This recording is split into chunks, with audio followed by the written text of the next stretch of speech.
사건이 일어난 날은 지난 연말. 3차까지 이어진 팀 회식이 끝난 새벽 1시경이었습니다.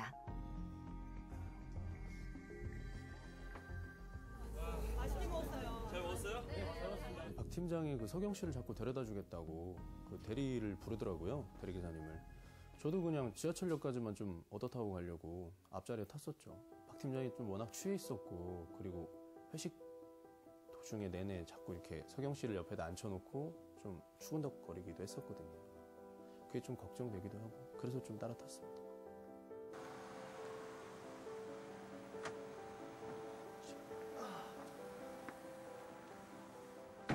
저거요? 예.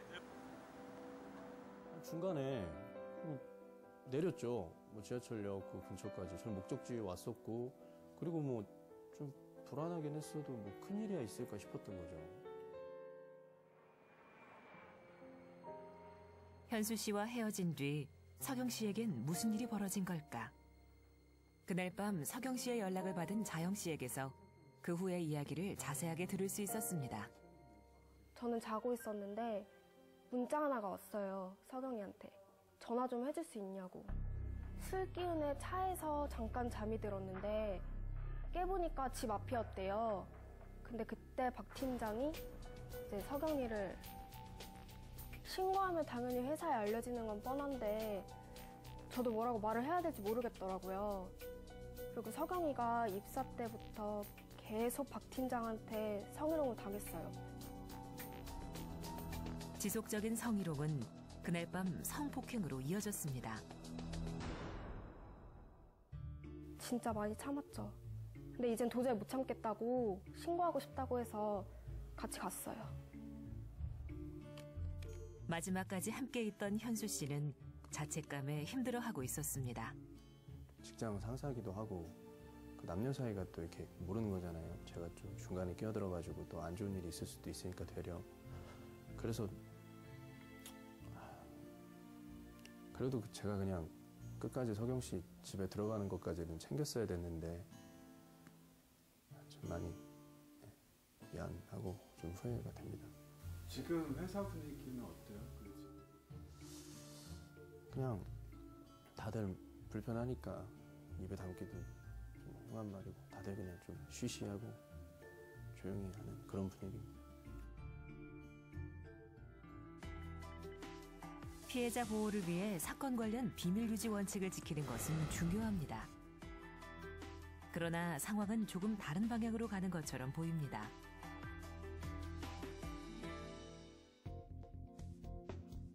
한 여직원이 회식 후 직속 상사로부터 차 안에서 성폭행 피해를 당했습니다. 여직원은 사건을 경찰에 신고하는 것은 물론 기관 내 설치된 성희롱 고충 처리 기구에도 사건을 알렸습니다. 하지만 우리가 주목한 것은 사건을 대하는 주변 사람들의 태도였습니다. 현수 씨는 성폭력이 의심되는 상황을 보고도 적절히 개입하지 못했으며 함께 일하는 동료들은 모른 척 침묵했습니다. 우리는 궁금해졌습니다. 가해자와 피해자는 분명한데 왜 아무도 나서지 않는 걸까요? 여러분도 성폭력 피해는 그저 한 개인의 불행이며 민감한 문제이니 제3자가 개입해선 안 된다고 생각하십니까? 우리 주변에서 일상적으로 벌어지는 성폭력에 대해 왜 우리는 방관자가 되는 걸까요?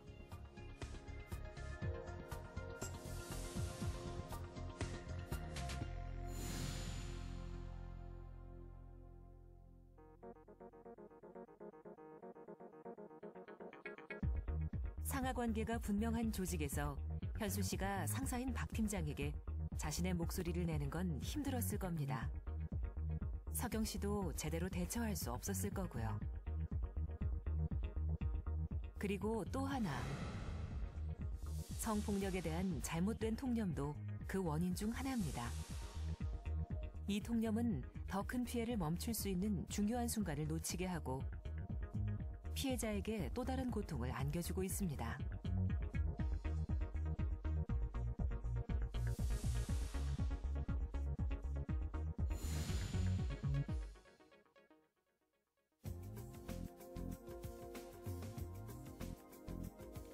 현수 씨는 오늘 아침 박 팀장에게 이메일 하나를 받았습니다.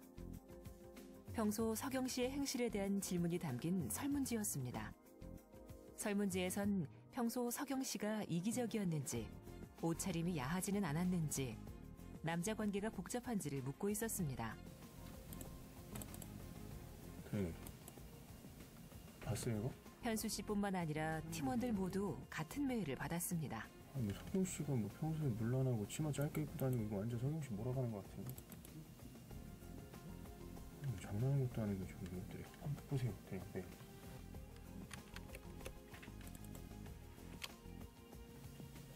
저쪽 바로 앞이긴 한데. 어디? 아 여기요? 네. 근데 지금 어디 계세요? 휴가 냈어요. 박 팀장을 계속 보고 싶겠어요. 그래서 그냥.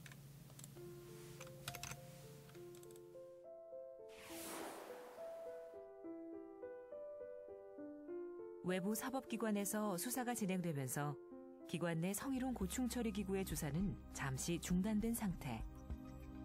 이 과정에서 기관은 어떠한 조치 없이 사건을 방관하고만 있었습니다. 아직 재판까지 간 상황이 아니니까 회사 입장에선 중립적인 입장을 취할 수밖에 없지 않겠습니까? 아니 그러면은 한석영 씨하고 박 팀장하고 지금 같은 요 공간에서 일하고 계신 거예요? 예. 이런 선례가 없어서 임원 회의를 해서 방안을 강구해 보겠습니다. 지금 아직도 그 방안에 대해서 안 나온 거예요? 이게 아직 뭐 나온 게 없어서 좀 시간이 필요할 것 같습니다. 네. 회사가 요즘 여자 하나 때문에 발칵 뒤집혀갖고 진짜 짜증나네. 분위기도 그렇고.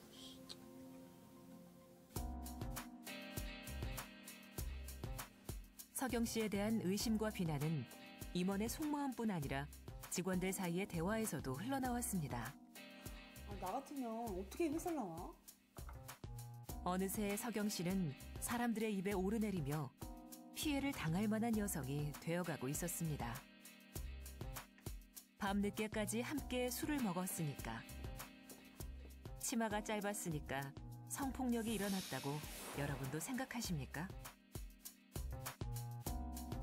하지만 성폭력은 남녀는 물론 어린아이부터 노인까지 나이를 불문하고 언제 어디서나 발생할 수 있으며 30~40%는 아동 청소년 시기에 처음 발생합니다.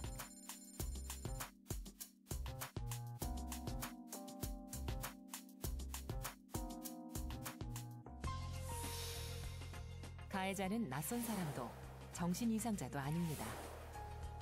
성폭력 정도가 심할수록 아는 사람에 의한 경우가 많으며 강간의 경우 60%가 직장 상사, 학교 선배 등 평소 알던 사람이었습니다.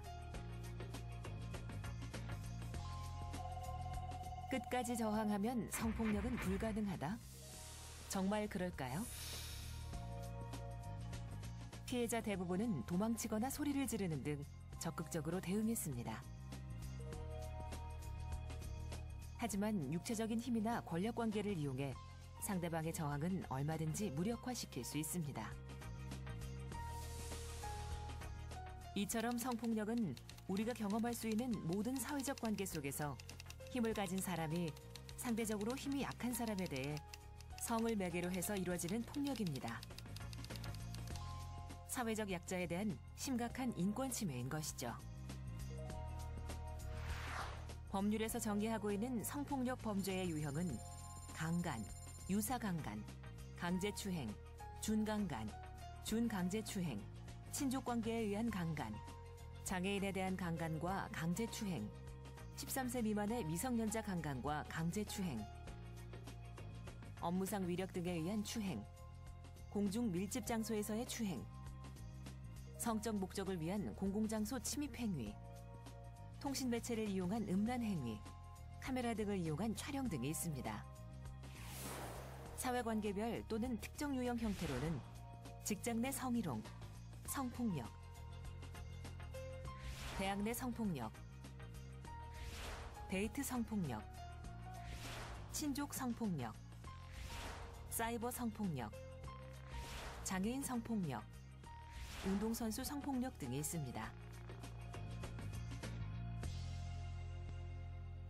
기본적으로 성폭력이 성립을 하려면 폭행이나 협박행위가 필요한데 최근에 들어서는 그러한 폭행이나 협박의 정도를 비교적 넓게 인정을 하고 있습니다. 그래서 직접적으로 사람을 때리면서 성폭행을 하는 경우가 아니더라도 지위를 이용해서 협박을 하거나 아니면은 특히 직장 내 성폭력의 경우에는 피해자가 저항할 수 있는 틈을 주지 않고 기습적으로 추행을 하는 경우에도 성폭력을 인정한 사례가 있습니다. 성폭력에 대한 잘못된 통념은 피해자를 또 한 번 절망하게 만듭니다.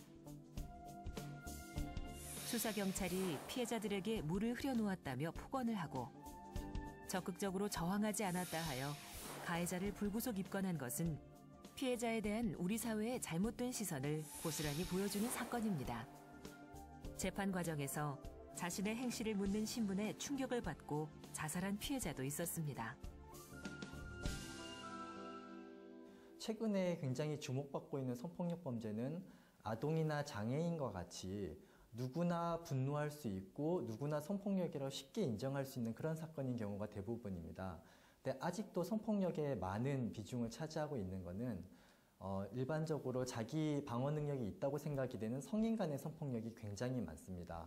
그리고 그러한 성인 간의 성폭력에 대해서는 여전히 피해자도 어떤 잘못이 있다라고 하는 잘못된 통념이 작동하고 있는 경우가 많고, 그거는 최근에 성폭력에 대한 관심이 높아져 있는 지금에도 여전히 그러한 통념은 존재한다고 생각을 합니다. 중립이라는 입장을 들며 방관하는 기관과 무관심한 동료들 사이에서 현수 씨와 자영 씨는 서경 씨를 어떻게 도울지 고민하고 있습니다. 서경 씨는 과연 예전의 일상을 되찾을 수 있을까요? 박 팀장은 자신의 잘못을 진심으로 깨달을 수 있을까요? 불편한 침묵이 계속되는 일터를 다시 일할 맛 나는 곳으로 바꾸기 위해서 우리는 무엇을 할 수 있을까요?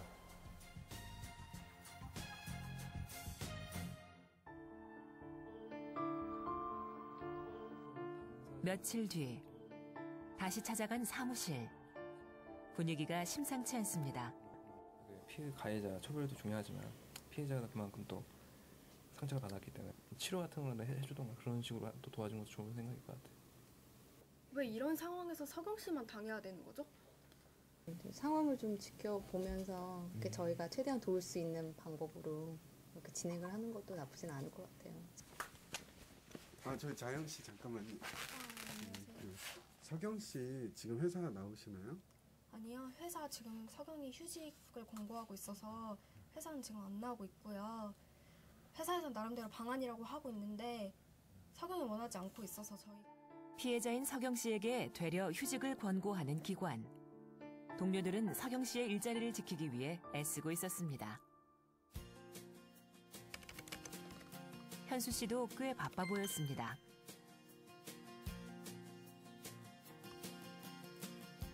서경 씨가 좀 씩씩하긴 한데 생각보다 그래도 뭐 이런 일은 저도 이제 좀 처음 겪는 일이고, 그래서 어떻게 하면 좀 최대한 상처를 좀 덜 주고 좀 편하게 해줄 수 있을까 하고 좀 이거저것 좀 관련된 사안에 대해서 좀 공부 좀 해보고 있습니다. 성폭력 피해자들은 자신이 당한 고통스러운 경험을 자신의 목소리로 말하기가 쉽지 않습니다. 그렇기 때문에 피해자를 대하는 주변인의 태도는 매우 중요합니다. 성폭력을 유발한 책임이 피해자에게 있다라고 하는 비난에 휩싸이기 쉽거든요. 그리고 그것으로 인해서 심리적으로 굉장히 위축되고 힘든 상태에 놓여 있을 것인데, 주변 사람들이 그런 점을 충분하게 이해하고 그러한 잣대로 피해자를 판단하거나 피해자를 비난하지 않고 피해자가 느끼는 굉장히 심리적인 어려움과 고통이 있을 것인데 그런 고통에 대해서 이해하고 지지하는 태도를 취해야 한다라고 하는 게 중요하다고 생각을 합니다. 피해자가 자신의 경험을 이야기할 때 주변 사람들은 어떻게 대응해야 할까요? 가장 중요한 것은 피해자의 이야기를 경청하고 마음을 살피는 것입니다. 그리고 문제 해결을 위해 필요한 지원을 받을 수 있도록 지지하고 격려해야 합니다. 사건이 있던 날 적극적으로 개입하지 못한 것이 못내 마음에 남은 현수 씨. 서경 씨를 돕기 위해 할 수 있는 것들을 스스로 찾아가고 있었습니다.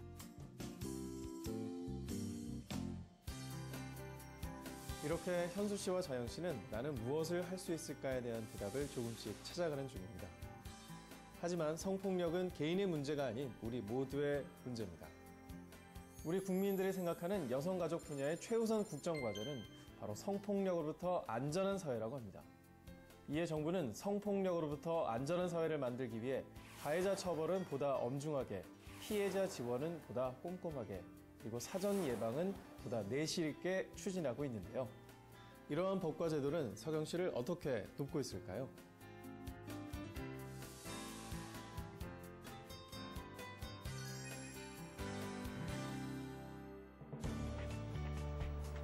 자영 씨와 현수 씨가 서경 씨를 만나기 위해 찾아간 곳은 원스톱 지원센터. 이곳에서 서경 씨는 상담, 의료, 법률, 수사 지원을 원스톱으로 제공받고 있습니다. 경찰서가 안에 있었어. 나 이런 데 있는지 처음 알았어. 서경 씨는 일로 바로 온대요? 이제 곧 온대요. 왔어? 먼저 와 있었네. 괜찮아.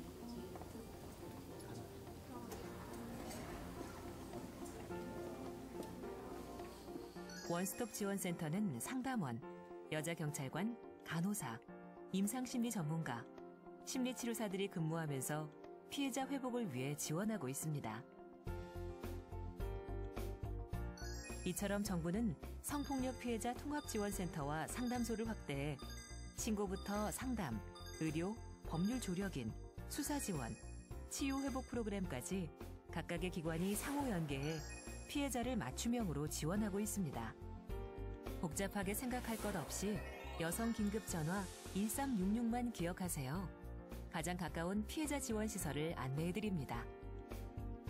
서경 씨는 피해자 국선 변호사 제도를 통해 전문 변호사와 연결돼 재판을 준비하고 있습니다. 전문 변호사는 고소장 작성부터 판결이 날 때까지 서경 씨가 가진 법적인 권리를 충분히 보장받을 수 있도록 돕고 있습니다.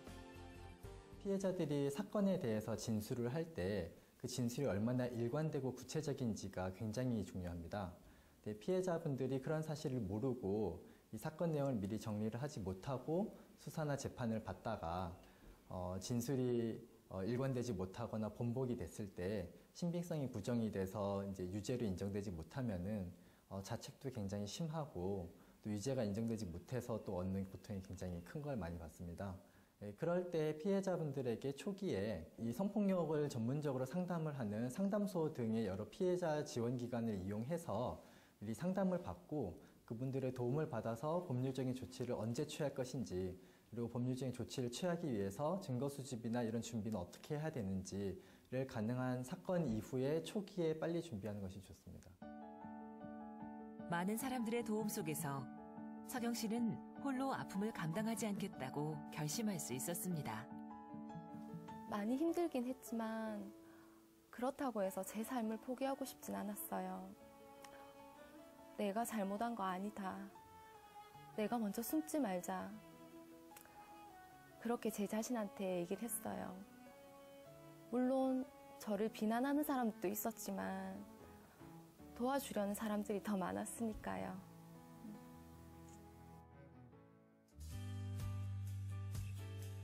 무시하지 않고 침묵하지 않고 우리가 할 수 있는 일은 많이 있습니다. 하지만 여기서 하나의 질문이 남습니다. 사건이 일어난 다음이 아닌 그 전에 우리가 할 수 있는 일은 없을까요? 가해자를 처벌하고 피해자를 보호하는 일은 그 자체로도 좋은 예방이 됩니다. 하지만 성폭력을 근본적으로 근절하기 위해서는 우리 사회가 보다 안전해야 합니다. 조직 문화와 주변 환경을 변화시키기 위한 능동적인 참여, 변화는 조금씩 시작되고 있습니다.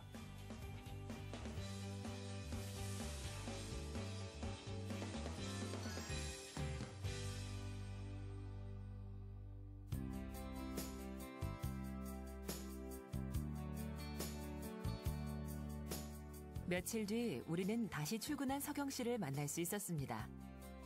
기관은 서경 씨의 뜻을 존중해 휴직 권고를 철회하고 박 팀장을 다른 지점으로 보냈습니다. 기관의 태도가 변한 데에는 현수 씨와 자영 씨를 비롯한 동료들의 도움이 컸습니다. 이번 사건이 알려지면서 그러니까 서경이랑 비슷한 경험을 한 직원들이 같이 힘을 모았어요.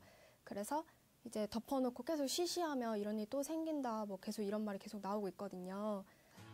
성폭력 사건이 발생했을 때 피해자를 안전하게 보호하고 일할 권리를 지켜주는 것은 가장 중요한 원칙입니다. 무엇보다도 중요하게 생각해야 하는 건 피해자를 어떻게 보호할 것인가라고 하는 점이라고 생각합니다. 그래서 피해자가 이 원래 직장 내 성폭력이 발생되고 난 이후에는 피해자가 계속 일을 하기가 굉장히 힘든 상황이에요. 그럴 때 피해자가 다른 문제가 생기지 않고 계속 일을 할 수 있도록 초기 보호 절차를 아주 잘 해야 하고. 일례로 KTCS는 전화로 성희롱을 일삼는 고객에 대해 상담사 개인이 아닌 회사가 직접 법률적으로 대응하고 있습니다. 이를 통해 상담사를 보호할 뿐만 아니라 일상화된 성폭력에 대한 사회적 경각심을 일깨워주고 있습니다. 최근 공직사회는 성범죄에 대한 무관용 원칙을 강화하며 성폭력 예방에 앞장서고 있습니다. 고의로 성범죄를 저지른 공무원에 대해서는 파면할 수도 있으며 가해자는 물론 사건을 은폐하거나 피해자를 모욕한 2차 피해 관련자에 대해서도 징계 조치를 할 수 있게 됐습니다. 이처럼 성폭력 사건에 대해 기관 차원에서 단호하게 대처하는 것은 향후 성폭력 재발 방지와 예방을 위해 꼭 필요한 조치입니다. 조직 문화 또한 점검해 보아야 합니다. 그리고 또 한 가지는 도대체 우리 조직에서 이런 사건들이 왜 발생했는지 조직 문화를 점검해보는 중요한 기회로 삼아야 된다고 생각을 합니다. 그래서 혹시 직장 내에서 성희롱이나 성폭력들이 언제든지 쉽게 벌어질 수 있는 조직 문화는 아니었는가, 사람들의 인식에 있어서의 문제점은 무엇인가, 이런 것에 대해서 좀 짚어보는 기회로 삼아야 할 것이고요. 현수 씨 기관은 이번 사건을 계기로 성희롱 고충 처리 기구를 내실화하며 성폭력 없는 건강한 직장 문화를 만들어 나가는데 노력을 기울이기로 했습니다. 그래서 시작한 것이 바로 성폭력 예방 교육. 2013년 6월 19일부터 국가기관, 지방자치단체, 각급 학교 등 공공기관의 성폭력 예방 교육이 의무화되었는데요. 아동, 청소년부터 직장인, 어르신에 이르기까지 전국 성폭력 예방교육 지원기관에 신청하면 찾아가는 예방교육을 받을 수 있습니다. 성폭력이라는 게 피해자, 가해자, 그 당사자 간의 개인의 문제가 아닙니다. 업무 시간에 또 회식 시간에 우리 일상생활에서 만연하게 존재하는 이런 성폭력이나 성희롱들을 그냥 넘어가게 된다면 제2의, 제3의 피해자가 계속 발생할 것이고, 여자친구가 그게 성폭력이라고 느낄까봐 쉽게 어떤 제의를 못하겠어요. 그래서 어떻게 해야 성폭력이라고 느끼지 않을까요? 여자분들이 싫다라고 얘기하는 것을 남자분들은 보통 싫다고 그대로 듣는 것이 아니라 좋으면서 싫다고 라고 이해를 스스로 본인 스스로 해석을 하십니다. 그리고 침묵도 좋으면서 말 안 하는 거다. 꼭 주의하셔야 할 거는 상대방이 파트너가 좋아, 오케이라고 말하지 않는 이상은 다 노로 해석을 하시면 되십니다. 사실 성폭력이라는 게 지금까지는 그저 한 개인의 문제라고만 생각을 했거든요. 근데 이 조직이 어떻게 하느냐 하는 것이 정말 중요한 것이구나 라는 것을 다시 한번 알게 됐고, 평소 직원들의 고충에 대해서도 좀 더 관심을 가지고 건강한 조직 문화를 만들어 가도록 노력을 해 나가겠습니다. 직원들의 능동적인 참여는 조직을 넘어 지역사회도 변화시키고 있었습니다. 자영 씨는 지난달부터 사내 동호회 직원들과 함께 지역 활동에 참여하고 있습니다. 위험한 환경은 없는지, 가로등의 발길은 적정한지 살피며 지역 환경을 안전하게 바꿔나가는 것입니다. 사실 예전에는 남일이라고 생각했어요. 진짜 뉴스에만 있을 일? 정말 이게 나한테 일어날까? 내 주변에서 일어날까? 막 이런 생각 많이 했었거든요. 근데 석영이가 그런 일을 당하고 나서 회사가 되게 많이 바뀌려고 노력하죠. 저희가 그렇게 힘쓰고 도움하려고 한 만큼 회사가 이렇게 조금씩 변하는 모습도 많이 보이고, 이제 석영이도 밝아지는 모습 때문에 정말 저도 나름대로 뿌듯하고. 다시 일상의 자리로 돌아간 석영 씨. 아직 법정 싸움은 남았지만 밝아진 석영 씨의 얼굴에서 우리는 기분 좋은 내일을 예감할 수 있었습니다.